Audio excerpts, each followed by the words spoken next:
If you want something out of life, if you want to change yourself, if you want to acquire something, if there's some goal that you want to reach, that is really not easy as some people will make us feel. That living your dream, changing your behaviors, overcoming negative habits, it's challenging. It's hard. Most people go through life never discovering what their talents are. Most people never develop their talents. They have skills and abilities, but if you don't nurture them, if you don't develop them, they will never serve you. Your gifts can take you many places if you develop your gifts. Most of us don't like to do those things that come easy to us. I've always loved to talk to people. I decided, taking this advice, to develop my skills as a speaker. And my gift has developed and it's taken me many places. You have something that you brought to the universe, and that if you decide that my life deserves my developing this, what I do well, and becoming the best at it, and mastering myself, and seeing what I have within me, if you decide to drop your buckets where you are and develop your gifts, I grant you, you'll never ever be without. I grant you that your gifts will take you places that will literally amaze you. I grant you that if you begin to work to develop your gifts, you'll develop a strong sense of happiness. You'll get a larger vision of yourself, because part of beginning to get a larger vision of yourself, all of us need some area of our lives where we can have a feeling of competence. That people know when they think about this area, that's something you do. That you eat and sleep that, and that you do that, and people know it, and you know it, and you know that you know this. If you don't know anything else, you know this. Can you tell I know what I'm doing? Oh, hello. You know this. So you've got to work on it. When other folk are having a good time, you've got to have the strength of character to concentrate, to read, to digest information. If you decide in any particular area that you're concerned about, to make a conscious, deliberate, determined effort to read one book a month in that area, in 5 years, you'll be among the top 5% experts in the world. I read a minimum of 2 books a week. The average American reads only 1 book a year. If you decide that area that you love, that you are going to master that particular area, in this era of accelerated change, overwhelming complexity, and tremendous competition, as you begin to develop and expand your skills and your talents and your vision of yourself, you will always be in control of your destiny. The next thing is, whatever it is that you want to do, you want to do it massively. I have a friend who was telling me that his sales were down. I said, well, how many phone calls you make a day? He said, 25. I said, double them. Make 50 or 75 or 100. He said, oh man, that's just too much. What do you mean too much?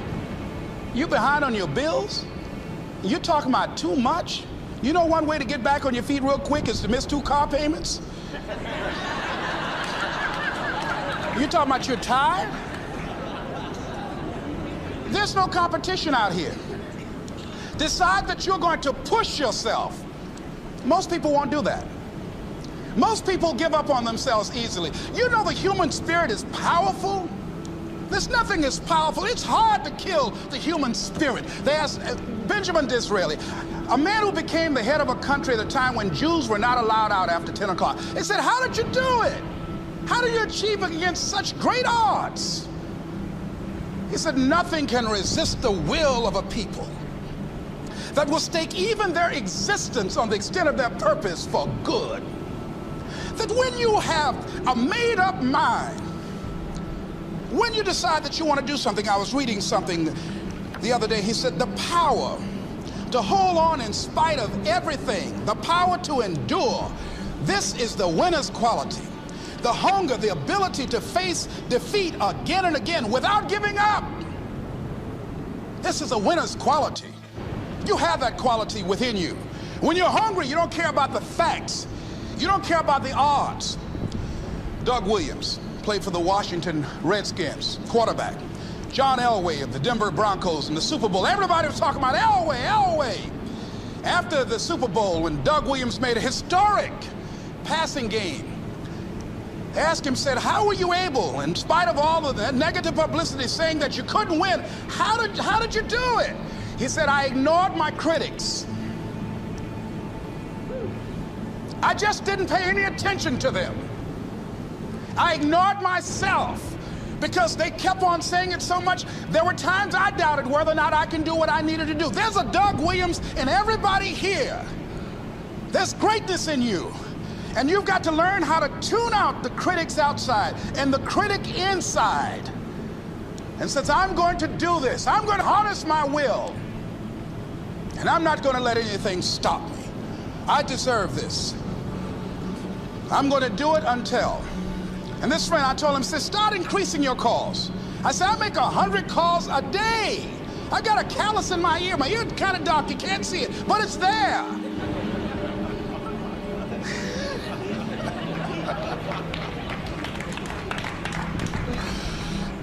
His sales have increased. He's working harder now. The other thing is that if you want something, you have got to be relentless. You've got to learn how to become resourceful. You've got to learn how to become creative. When crises strike in your life, and in the Chinese language, crises mean danger, but it also means opportunity. And this is an opportunity for you to grow. And you've got to be so relentless, regardless of what comes down the pike, that you're always looking for a way to get over, always looking for a way that you can break through, always looking for a way that you can win, always looking for a way that you can strike a telling blow. And pretty soon, I think there's some people watching us in the universe that say, wait, let's call a meeting over here. You know that guy Mustafa? Look at him down there. He won't stop. Just that fool don't know he can't get over. Look here. Why don't we do this? Let him go and let's mess with somebody else. Shit. Let him go on through.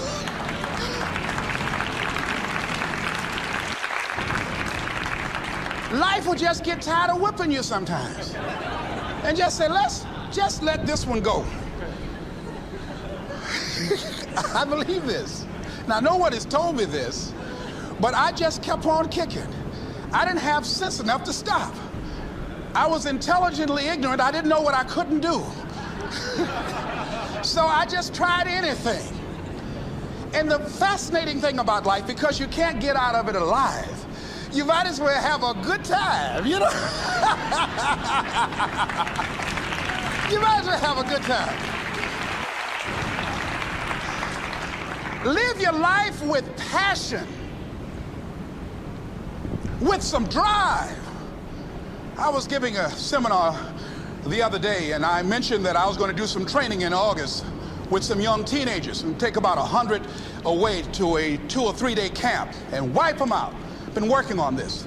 So after the speech, one of the parents walked up to me and said, Mr. Brown, I'd like for you to do something for my son. He's not motivated.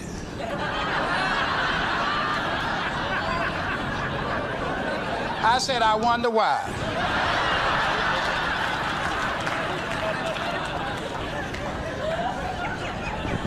I wonder what's wrong with him. He had no fire whatsoever. See, what you do speak so loudly, folk can't hear what you're saying. And so if you don't have any fire, you know, you've got to watch the people, the relationships that you develop. Have people of kindred mindsets. If you're around folk who are dead and negative all the time, they will affect you. You want people that are around you that have smiles on their faces, looking good. I was telling a group last week, Abraham Lincoln refused to hire a guy because of his face. They said, but the guy can't help it. He said, anybody over 30 is responsible for their face. If you have some depressing face looking at you every day, it affects your blood pressure. keep these dead faces away from you. It's contagious. This is serious. So you've got to watch your countenance, watch your face, have an uplifted expression, watch your body posture. All of these things affect you psychically. You got to be the kind of person that you are fearless. Fearless. Folk leave fearless people alone.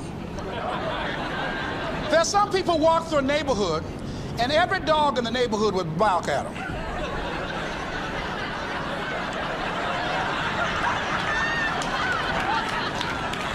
But there's some people come through and ain't nobody gonna mess with this.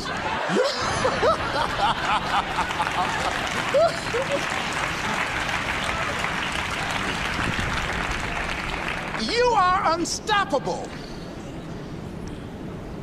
And because you are unstoppable, because you've got power that you haven't even begun to use yet, you owe it to yourself to release your brakes. How many of you have the experience of pulling out of your driveway and you mashed on the accelerator and the car was just going, it couldn't move, and you mashed harder and it couldn't move, and then you discovered you had your emergency brakes on.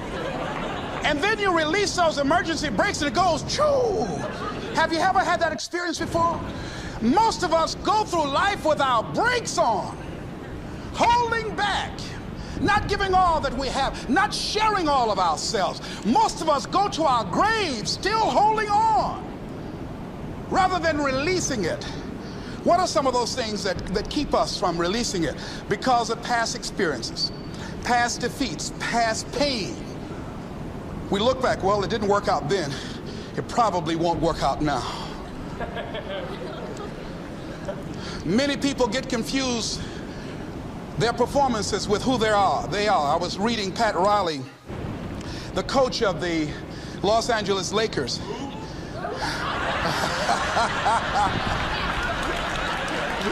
But you're going to like this quote here. After the Trailblazers had blown them out of the water, and I'm sure he said this last night, they asked him, how do you feel? He said, tonight we were exposed for what we are right now.